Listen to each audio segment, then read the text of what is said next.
अल्हम्दुलिल्लाहि रब्बिल आलमीन वल आक़िबतु लिल मुत्तक़ीन वस्सलातु वस्सलामु अला रसूलिहि मुहम्मदिन व आलिहि व अस्हाबिहि अजमईन रहमतिक या अरहमर औज़ु बिल्लाहि मिनश शैतानिर रजीम बिस्मिल्लाहिर रहमानिर रहीम अक़ीमुस सलात सदक़ल्लाहुल अज़ीम व सदक़ल्लाहुन नबियुल करीम व नहनु ज़ालिका मिनश शाहिदीन व शाकिरीन वल्हम्दुलिल्लाहि रब्बिल आलमीन। आइए सबसे पहले मैं कुछ कहूँ, आप कुछ सुने।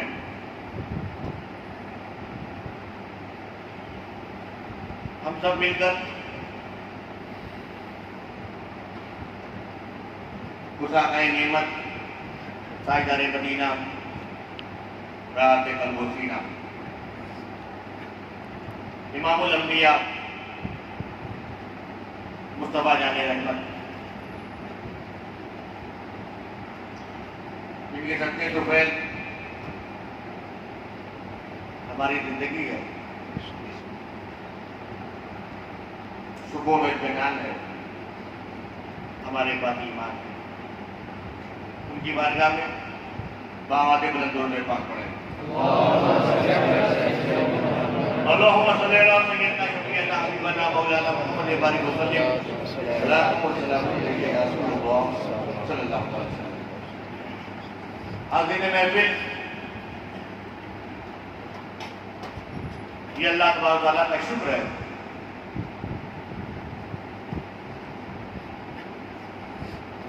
कि हम और आप यौमुल जुमा में नमाज जुमा के लिए खुदा के घर में है। घर भी उसका है, तौफीक भी उसकी है और इबादत भी उसी की करनी है।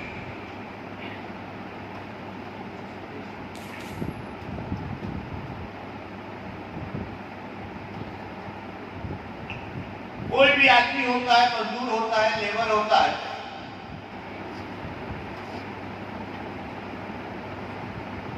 जब वो दिन भर मजदूरी करता है, मेहनत करता है, मशक्कत उठाता है, तकलीफें उठाता है, जब सब कुछ कर लेता है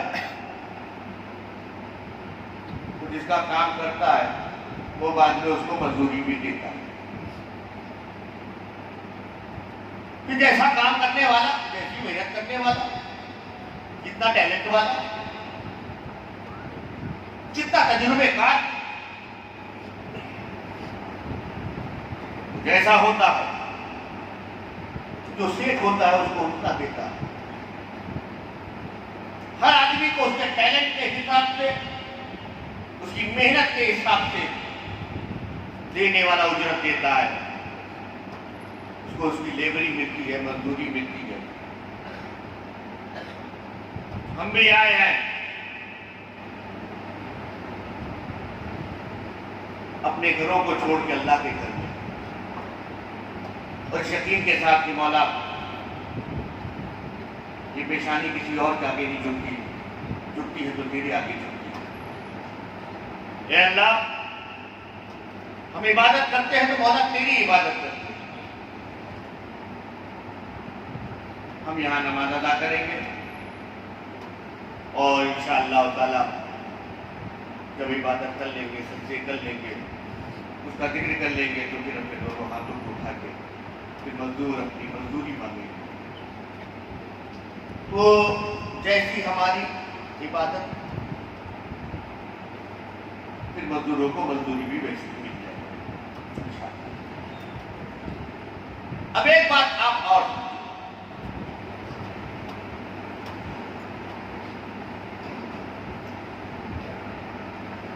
आप ये जानते हो कि जैसा काम करने वाला होता है उसको वैसी मजदूरी मिलती है।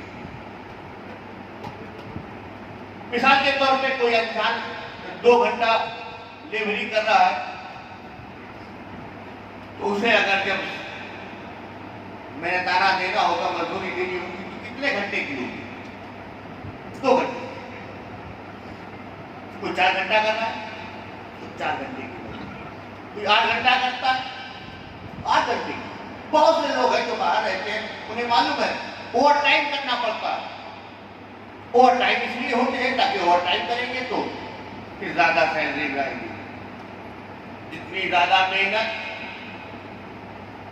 उतनी ज्यादा आपको उजरत मिलेगी। ठीक है, आप इसको ऐसे समझो, ये अल्लाह का घर है, यहां 5 टाइम नमाज होती है। यहां खुदा की इबादत होती है, लोग इबादत करने आते हैं। तो जोहर भी यहां पढ़ी जाती है, असर भी पढ़ी जाती है, मगरिब भी पढ़ाई जाती है, ईशा भी पढ़ाई जाती है और फजर भी। ठीक है ना? मगर आप जोहर पढ़ना चाहें तो अपने घर में भी पढ़ सकते हैं, असर पढ़ना चाहें तो अपने घर में भी पढ़ सकते हैं, और मगरिब, ईशा और फजर भी आप अपने घर में पढ़ सकते हैं। मगर फर्क क्या? अल्लाह की इबादत तो हमारे घर में भी होना। हमारे उलमा कहेंगे ठीक है, बिल्कुल पढ़ सकते हो, कोई वो नहीं है, मगर फर्क है। क्या फर्क है? फर्क ये है कि अपने घर में पढ़ोगे तो 1, अल्लाह के घर में पढ़ोगे तो 27 गुना। तुम्हारे घर में अल्लाह के घर में ये डिफरेंस है। अच्छा, आप अपने घर में जब नमाज पढ़ते हैं, आप जानते हो आप ये अल्लाह के घर में है, रुख की तरह हमारा काबा शरीफ की तरह। अपने घर में भी किधर रुख होगा? काबा शरीफ रुख एक है। अल्लाह के घर में भी नियत हम ही करते हैं, अपने घर में भी करते हैं। तकबीर तहरीमा के दोनों हाथों को हमें यहां भी उठाना है, वहां भी उठाना है। सना वहां भी पढ़नी है, यहां भी पढ़नी है। फर्क इतना है, सना पढ़ने के बाद हम चुप अल्लाह के घर में।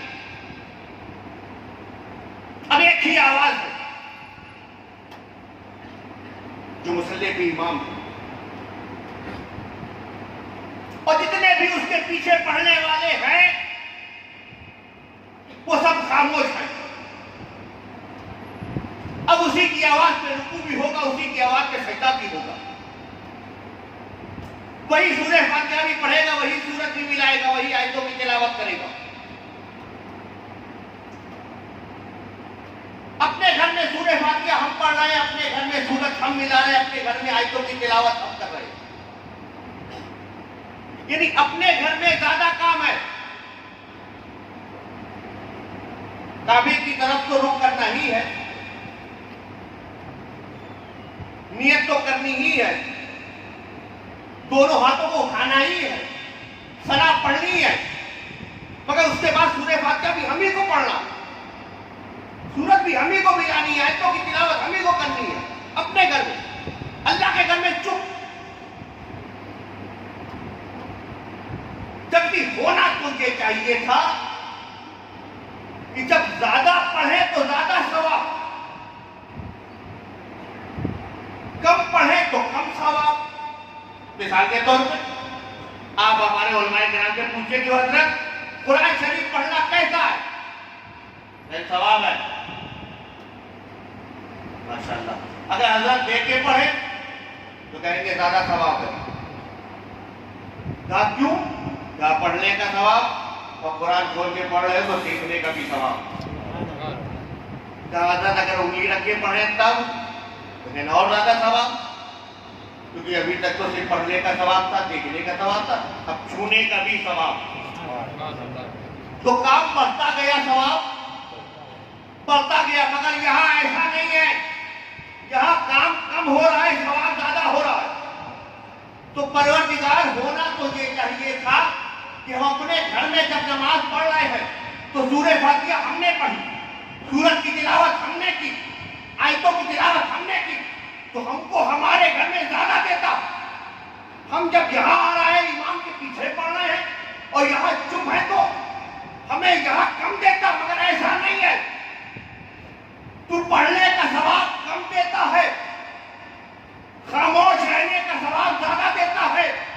तो जवाब मिलता है कि नादान, ये मैं तुझे पढ़ने पढ़ाने का सवाब नहीं, कांधे से कांधा मिलाने का सवाब दे रहा हूं।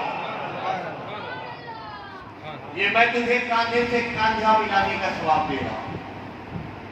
मेरे बंदे, इबादत मेरी है, नमाज मेरे लिए है, मगर मुझे वो बंदे ज्यादा अच्छे लगते हैं जो कांधे से कांधा मिला के खड़े, एक साथ खड़े हो जाते, एक साथ मिल जाते। ये तुम्हें खुदा के घर से सबक मिलता है। ये बंदो, तुम खुशनसीब हो कि तुम बाद में आए, मगर तुमसे पहले मैंने अपने महबूब नबी को भेजा। वो अल्लाह का नबी आया, 12 रबी अव्वल है, इसी माह में वो तारीख जिसे हम 12 रबी अव्वल कहते हैं, खुदा का महबूब आया। वो मक्का की सरजमीन है, लोगों को ईमान की दावत दी,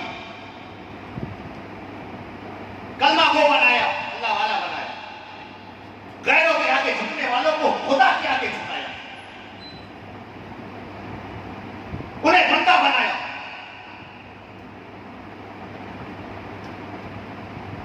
मगर जालिम तो जालिम होता है, अत्याचारी तो अत्याचारी होता है। जहां उन्हें इंसान बनाया जा रहा था,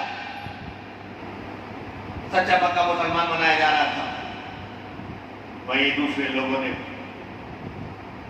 अपनी इंसानियत को खो के जालिम बन के सामने आ गए। वो महबूब नबी जो वजह तख्लीक़े कायनात, जिसके लिए अल्लाह ने पूरी कायनात को बनाया, उन्हीं के खिलाफ साजिशें करने लगे, राहों में कांटे दिखाने लगे। सरकारें जो आलम गुजरते थे तो उन पर कूड़ा फेंकते, सजदे में हो तो उजड़ी फेंकते, न जाने कैसे कैसे मंसूबे बनाए गए। मगर वो लोग कैसे चाहने वाले थे नबी के, कैसे गुलाम थे। गरम गरम रेतों पे घसीटे गए, सीने में पत्थर रख के दागा गया, गरम गरम सरिया को उनकी आंखों में, सीनों में दागा गया। मगर जो जमात अल्लाह के रसूल ने बनाई थी, हर जुल्म सितम परेशानी और न जाने कैसे कैसे लोग आए।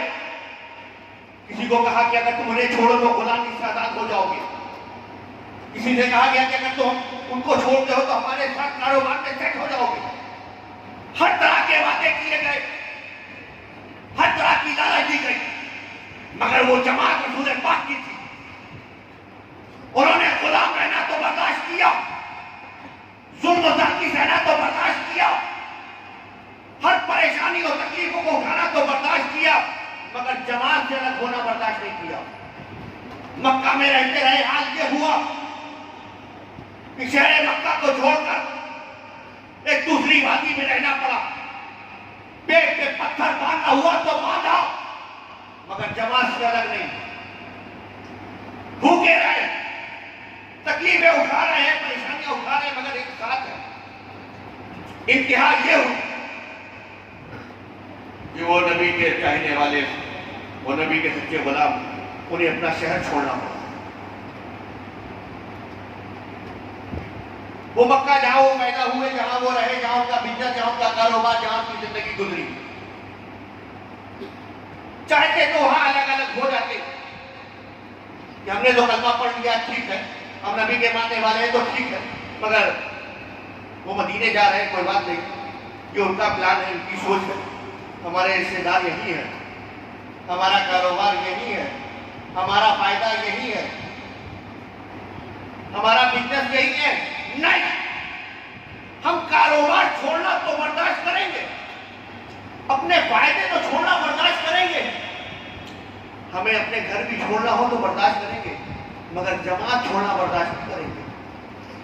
वो लोग मक्का छोड़ के मदीना आ गए।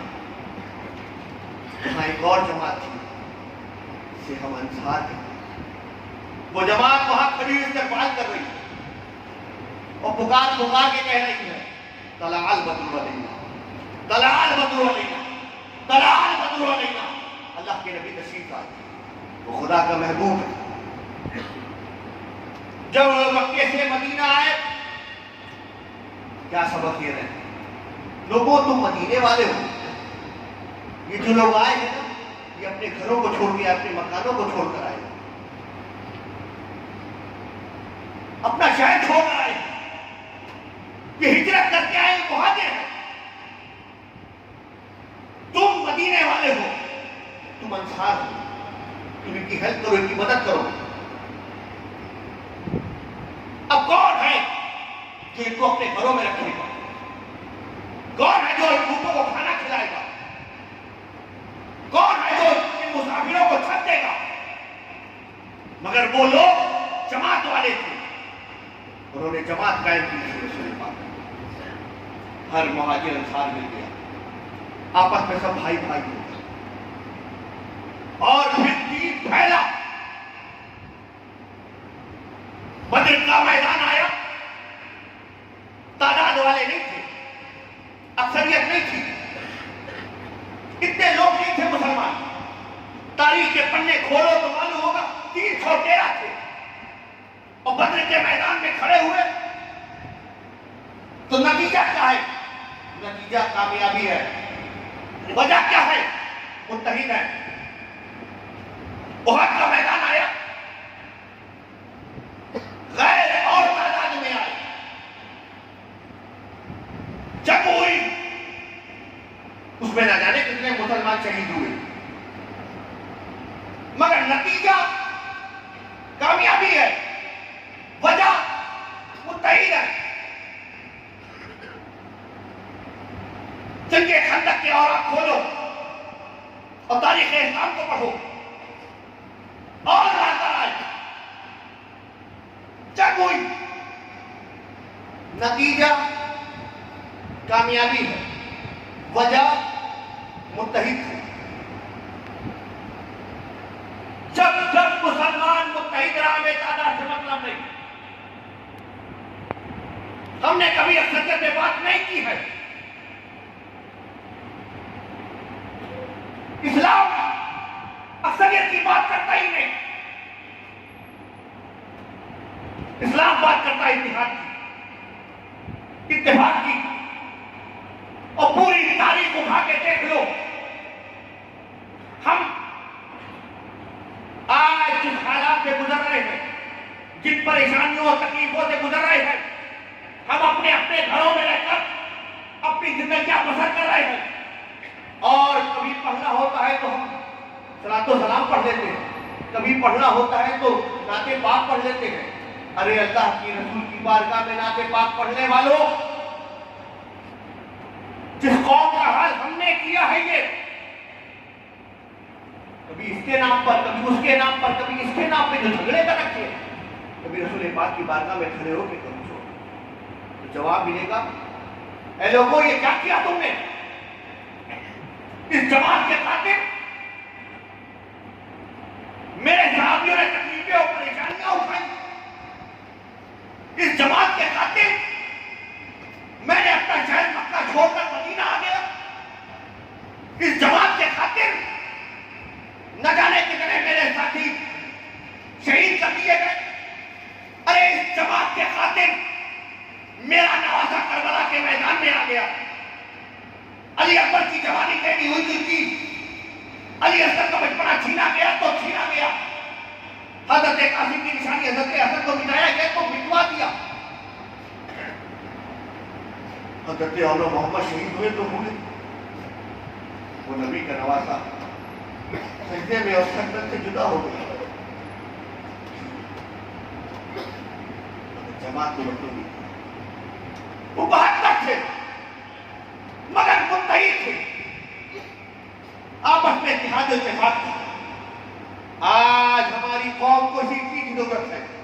अल्लाह को एक मानने वालों, रसूल पाक का कलमा पढ़ने वालों, अगर थोड़ा सा मुतवज्जे होगे ना और गुंबद खतरा की तरफ रुख करोगे तो आवाज यही आएगी, है मेरे कलमा पढ़ने वालों को ठीक हो जाए।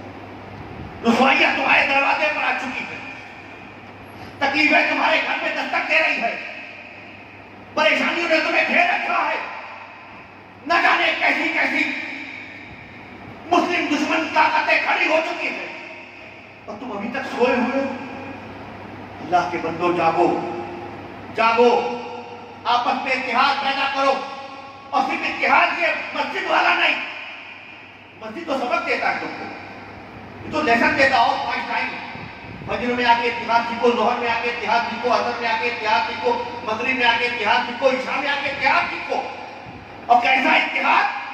ऐसा इत्तेहाद यहां पर है कि अगर कोई बादशाह भी हो और उसका दरबारी हो, कोई सेठ हो और उसका गेटकीपर हो, अल्लाह का घर है। यहां पे जब आते हैं ना, क्या करना है? नमाज पढ़नी है। एक बॉस है, एक मालिक है, एक सेठ है, एक उसका गेटकीपर है जो उसका दरवाजा खोलता है, इजाजत देता है, तब आता है। तो जब अल्लाह के घर में आता है ना, दोनों आए हुए, फर्क बस इतना है कि मालिक जो है, सेठ जो है वो बेवजू है, गेटकीपर जो है जो बावजू है। वो अंदर दाखिल हो गया, वो वजू खाने में चला गया, जमात खड़ी है, वो शामिल हो गया। गेटकीपर है जो सिर्फ दरवाजे में रहता था, और उसका मालिक जो बॉस है जो ऐसी कमरे में रहता था, अपने ऑफिस में रहता था, वजू कर रहा है। इधर इमाम ने कहा अल्लाहु अकबर, वो रुकू में चला गया, वो वजू से फारिग हुआ। इधर इमाम खड़ा हुआ, कहा अल्लाहु अकबर, कह के सज्जे में चले गए। वो आया जल्दी से तेजी के साथ, सब पुर हो चुकी थी। आगे गेटकीपर है, दरबारी खड़ा हुआ, वो मालिक उसका बॉस आया और खड़ा हो गया, सज्जे में अल्लाह अकबर कहकर सज्जे में चला गया। अब सज्जे की हालत है, ये गेटकीपर है, वो मालिक है, जो गेट पे रहता था आज आगे है, जो अपने ऑफिस में रहता था, मेन रूम में रहता था, वो पीछे है। फर्क इतना है कि ये गेटकीपर का जो पैर है ना, अब उस जगह उस मालिक का सर है।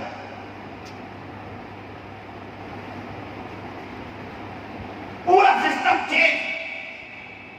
जो गेट पे रहता था, आज पोजीशन उसकी ये है कि उसका पांव है, और जो अपनी बॉस वाली कुर्सी में बैठता था, उसका मालिक, उसका सेठ जो ऑर्डर करता था, अब पोजीशन उसकी ये है कि अब उसका उस जगह सर है, कि यहां मालिक और नौकर का फर्क नहीं है। ये खुदा का घर है।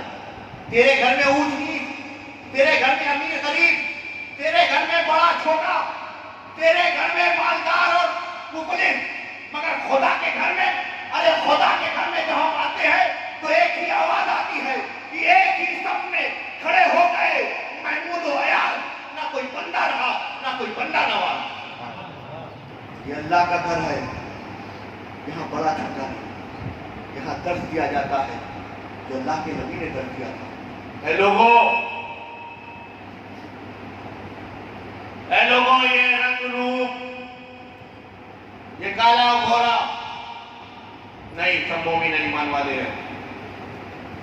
ऐ लोगों, ये घोड़ा सपनी में रहते हैं, वो इंग्लैंड में रहते हैं, अफ्रीका में रहते हैं, ना सब ईमान वाले हैं। ऐ लोगों, वो अमीर है, वो गरीब है, नहीं, सब ईमान वाले मोमिन है।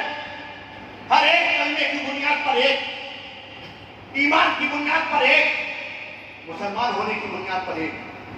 लोगों, ये कंसेप्ट की सोच पैदा करो, ईमान की बुनियाद पर मुत्तकिल हो जाओ। हम दुनिया के लिए नहीं है, हम ये जिस दुनिया में गुजर रहे हैं मुसाफिर खाना, हमें कब्र में जाना, हश्र में जाना। आपस में मुत्तकिल हो जाओ और इत्तेहाद वो कायम करो, मस्जिद से लेकर खुदा के घर से लेके अपने घर तक हर मामले में मुत्तहिद हो जाओ, जिंदगी के हर मामले में मुत्तहिद हो जाओ।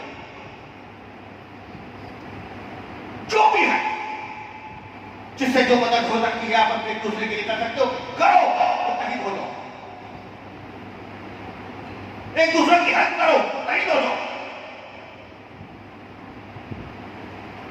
तुम जैसे इबादत में कांधे से कांधा मिलाए हो, ऐसे ही दुनिया के लिए भी एक मुत्तहिद हो जाओ।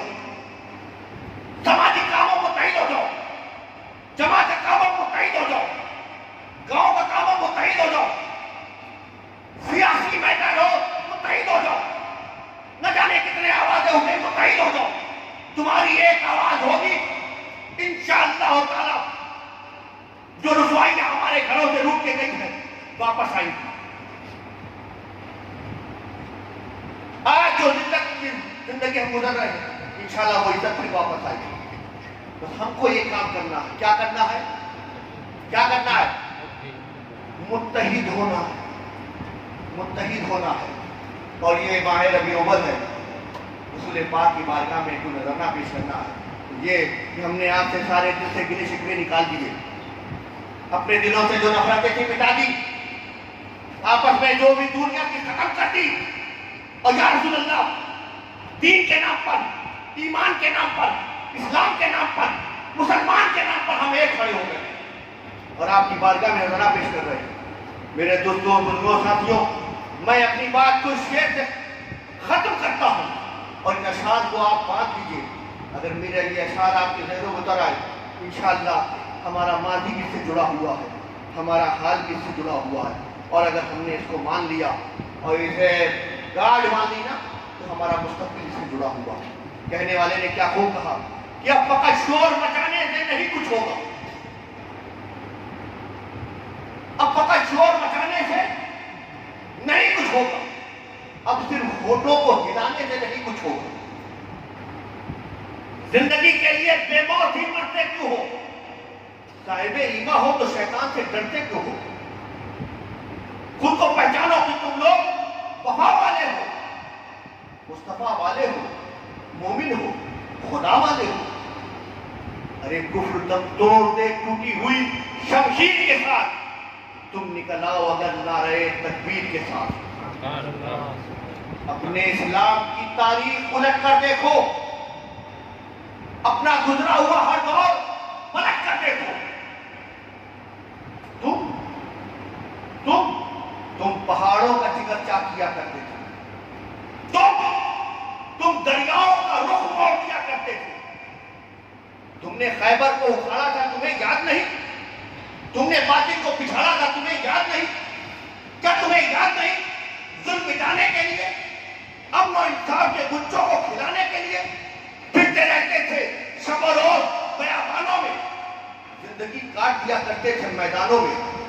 रह के महलों में हर एक आयत हक भूल गए, रह के महलों में हर एक आयत हक भूल गए, ऐशो इशरत में पैगंबर का सबक भूल गए। सारे गम, सारे गिले शिकवे भुला कर उठो, सारे गम, सारे गिले शिकवे भुला कर उठो। दुश्मनी आपस में जो भी है मिटा कर उठो। अब अगर एक ना हो पाए तो मिट जाओगे, अब अगर एक ना हो पाए तो मिट जाओगे, अब अगर एक ना हो पाए तो मिट जाओगे। खुश्क पत्तों की तरह तुम भी बिखर जाओगे। अब अगर एक ना हो पाए तो मिट जाओगे, याद रखना। अब अगर एक ना हो पाए तो मिट जाओगे। तुम्हारी दास्तां भी ना होगी दास्तानों में। अब अगर एक ना हो पाए तो मिट जाओगे, खुश्क पत्तों की तरह तुम भी बिखर जाओगे। अब भी समझो, अब भी समझो, अब भी समझो तो वो दौर पलट सकता है, अब भी समझो तो वो दौर पलट सकता है। दुश्मने दी का शिरादा बिखर सकता है, अब भी समझो तो वो दौर पलट सकता है। दुश्मने दी का शिरादा बिखर सकता है। अरे हक परस्तों के फसानों में कहीं बात नहीं और तुमसे टकराए ये जमाने की औकात नहीं। हक परस्तों के फसानों में कहीं बात नहीं, तुमसे टकराए ये जमाने की औकात नहीं। अल्लाह करीम कौम मुस्लिम पे फजल फरमाए, करम फरमाए। मौला करीम तमाम उम्मत मुस्लिमा को समझ अता करे, इन्हें मुस्तक़बिल शहनाज बनाए, गुर्दबार बनाए, अक्ल सलीम अल्लाह अता करे। जमात मौला इत्तिहाद इत्तेफाक पैदा करे, नफरतों को दूर करे, मोहब्बतों को कायम करें। हर एक मुसलमान कांधे से कांधा मिला के खड़ा होता है। हमारे दिलों में लोगों का दर्द समझने की और उसका एहसास अल्लाह अता करे। एक दूसरों के साथ जुड़ने की मौला हमें तौफीक दी और हर एक मैदान में, हर एक फील्ड में हमें क्या करना चाहिए मौला हमें समझना है। परवरदिगार आलम को फर्ज फरमा, मौला तो करम फरमा, व हमारी नज़र का सलाम।